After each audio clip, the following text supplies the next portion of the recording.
There's a lot I could say about amenities. We'll probably have our own podcast episode just for that at some point. But I said this on a podcast before, but it's important to say again. And also, these are generalizations across the entire U.S. I had someone reach out to me after one of our episodes and say, "Hey, you're projecting 400 to 600 if you have these, and I'm in Missouri, and I was wondering if does that apply to my market?" And it's like, well, in some ways it does apply to your market, but you have to also bear in mind that it's not New York, it's not Austin.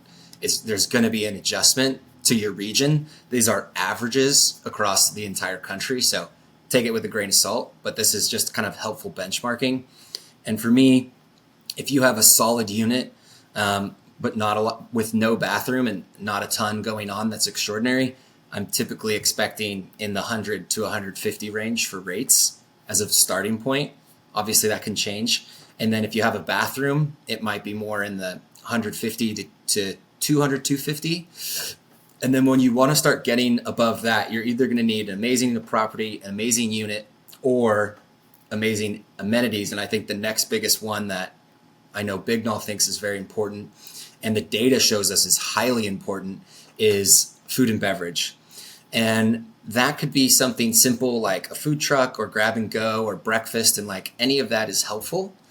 But what's really going to put you into the luxury level is like real dining service, a real high class menu, wines, cocktails. Like those are the things that are, someone can order a salmon or a steak, or a craft cocktail or a nice bottle of wine. Like that's what is putting you at the collective retreats, open sky, at that, into that $500, $600, $700 price point.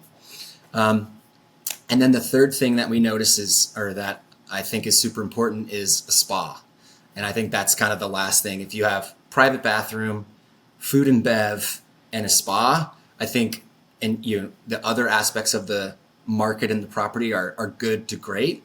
Like that's the type of thing that's going to really up you to that luxury level. And, obviously having a barrel sauna on your property has value. And I always recommend doing that. It's a good $10,000 entry point to that amenity, and it's great.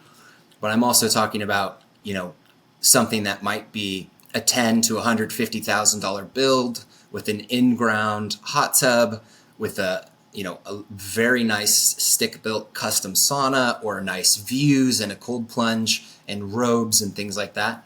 So that's kind of the third amenity. So if I was starting a glamping property, that would be kind of my checklist in order of priority. Big no. Do you pass Connor's test? All besides the last one, the spa. The spa, I can't quite wrap my head around it yet still. I think you have enough going on. What kind of amenities do you have? We have all of those as far as when it comes down to at the end of the day. Yes, there's always room for improvement. I mean, the biggest thing we really don't have quite yet would be like a pool or a hot tub or a sauna.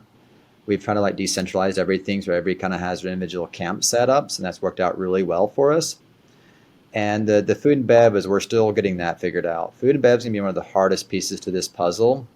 And we've been at it for a year and a half now, and we still don't have it figured out yet.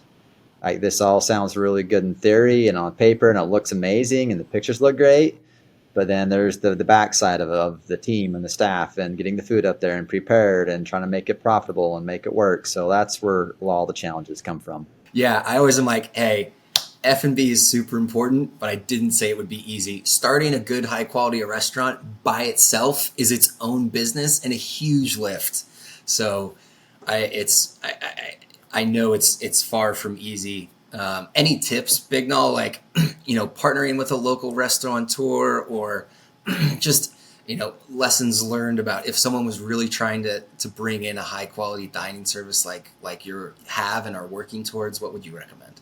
So I think about this all the time, is at some point you have to get food for your guests, because what I have kind of termed, and I don't know if anyone else is taking this too, is like what I call the glamping golden hour. That is really the time you're paying for when they arrive 3 or 4 p.m. in the afternoon until 9 or 10 o'clock at night. That's your money shot. That's what they're paying for. So if they have to leave your property to go find food, they check in, they leave, and they come back, it's dark. Well, anybody can, once they go to sleep, it doesn't matter if it's a hotel, if it's a glamping unit, if it's $5,000, $100, doesn't really matter a whole lot at that point. So that was my biggest thing, is trying to solve that problem. So there's many different ways you can solve that. One is yes, we went ahead and actually built a dining establishment, and we're still actually running out of a food truck. So believe it or not, we've actually built around a food truck, and most people think we're crazy, but we've had to pivot and adjust and grow with it. And you would never know. We built a beautiful facade around it, and we have some great indoor dining areas. We have an outdoor dining, and it's actually functioning now. We've got it really kind of streamlined. Breakfast is still a big thing too. Guests really want breakfast on that upper echelon. And lunch is one that's been forgiving. We've tried to do some packed lunches. They could pre-order the night before, but it just really hasn't taken off. So we actually kind of discontinued that recently as kind of a pilot program because most of them are gone off the property anyway. There's ways to import some food. So like pre-made packages, they can order through the website during the booking process or upon their pre-arrival. Or working with a couple other local individuals that can have a commissary kitchen and prep some things. So there's ways you can work around it.